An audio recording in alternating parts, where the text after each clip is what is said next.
আসসালামু আলাইকুম। কেমন আছেন? ওয়ালাইকুম ভালো আছেন? সালাম ওয়া রাহমাতুল্লাহি ওয়া বারাকাতুহু। আলহামদুলিল্লাহ ভালো আছি। আপনি কেমন আছেন? আলহামদুলিল্লাহ আমি ভালো আছি। আপনি যে একসময় মনে করেন দেশে ছিলেন আর এখন আছেন সৌদি আরব। এটার মানে বাংলাদেশ আর সৌদি আরবের মধ্যে পার্থক্যটা কি দেখছেন? কেমন দেখছেন?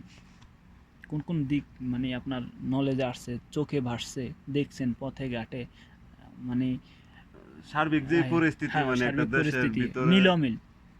পার্থক্য তো যদি আপনি মনে করেন বলতে যাই অনেক কিছুই পার্থক্য আছে। যেমন ধরেন সৌদি আরবের যেই এই সমাজ ব্যবস্থা বা আপনার এই যে গভর্নমেন্টের যেই ইয়া এরা তো রাজতন্ত্র।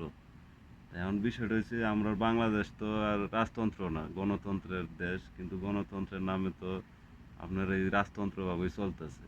গণতন্ত্র শুধুমাত্র কাগজে কলমে আছে, আর সব কিছু যার ক্ষমতা আছে যে যেমনে পারে এমনি লুটে পুটে খাও, দেশ চালাও, ঠিক আছে, এই আর কি। এখন দেশের কথা কইতে গেলে খুব কষ্ট লাগে। আমরা যারা প্রবাসে আছে এরা বুঝে দেশের প্রতি, ঠিক আছে, কতটুকু মন থেকে দেশকে কতটা আহ, ভালোবাসে।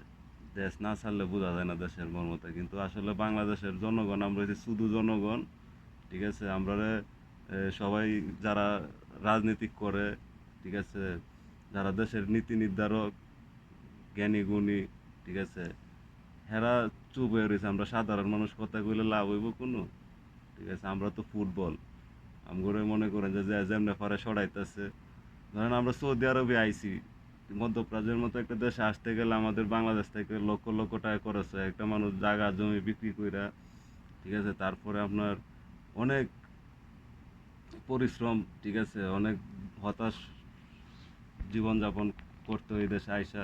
সরকার থেকে কোনো ইয়া নেয় না, প্রবাসীকেও কোনো খোঁজখবর নেয় না, ঠিক আছে। এম্বাসি আছে, এম্বাসির মধ্যে কোনো একটা এই যে কাগজপত্র এদিক সেদিক হইলে এই দেশে থাকতে গেলে মেন আপনার ইয়া হয়েছে, লাইসেন্স হয়েছে ইকামা, ঠিক আছে। হুম, আরও হুম। আনুষঙ্গিক অনেক বিষয় আছে, কাফালা হয়তো একটা কপিলের আন্ডারে কাজ করতে হয়।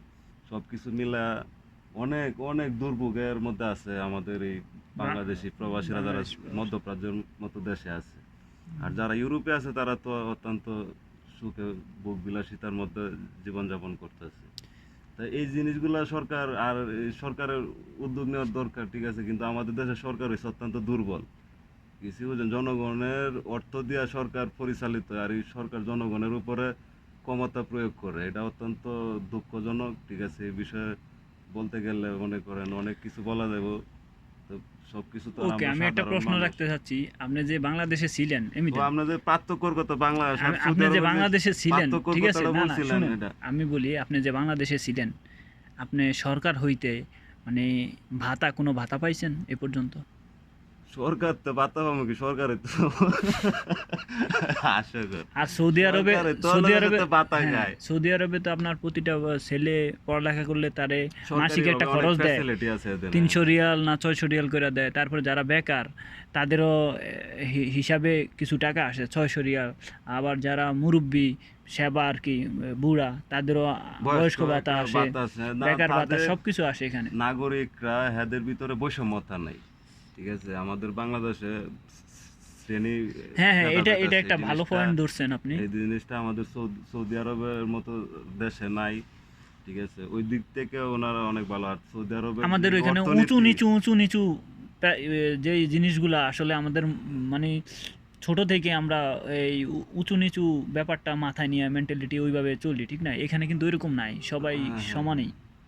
ওইটাই আমাদের দেশের মানুষজন। যেমন আপনি দেখেন সৌদি আরবে প্রত্যেকটা মানুষ, যারা ডিফেন্সে চাকরি করে, ঠিক আছে, এদের যে যোগ্যতা অনুযায়ী সবাই কাজ পাইতেছে, কাজ করতেছে, ঠিক আছে। প্রত্যেকটা মানুষ আগে আগে অনেকে কাজ কাম করছে না, সরকারের যে আইন করছে, ঠিক আছে, 70% মানুষ বর্তমানে বিভিন্ন সেক্টরে কাজ করতেছে।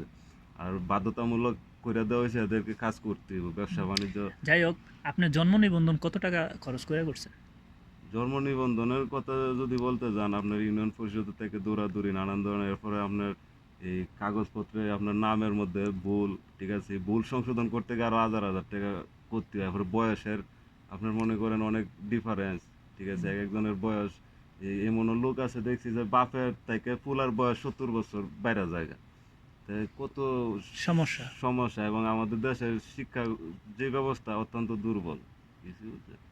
তো এইগুলা নিয়ে আপনার মনে করেন যে বলার শেষ নাই। আপনার কাছে আমি একটা প্রশ্ন করতে চাচ্ছি, এখন বাংলাদেশটা বর্তমান পরিস্থিতি পরিবেশ অনুযায়ী বর্তমান যে বাংলাদেশে যেই পরিস্থিতি বিরাজমান, ওইটার উপরে আপনার কি মন্তব্য?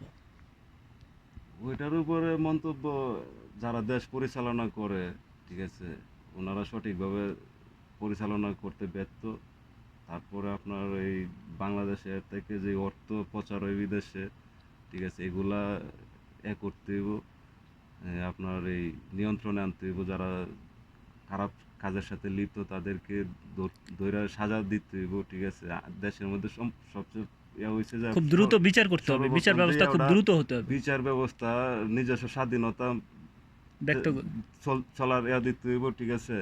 তারপরে দেশের যেই এই অরাজকতা যে বিষয়গুলা, এগুলা থেকে ফিরে আসতে হইব, ঠিক আছে। আমরা অনেক আধুনিক বা যে ডিজিটাল বিভিন্ন ধরনের কথাবার্তা বলা হয়, ডিজিটাল শুধু হ্যাঁ, খালি আপনি মুখে ডিজিটাল বললে হবে না। বলছেন যে এই ডিজিটালে একটা আপনাদের ইয়ে সৌদি আছে। আরবে যারা এই যে নাগরিক আছে, তারা রাস্তাঘাটে চলাফেরা করা থেকে না একটা মানুষের লগে কথা বলতে পর্যন্ত তারা, হ্যাঁ,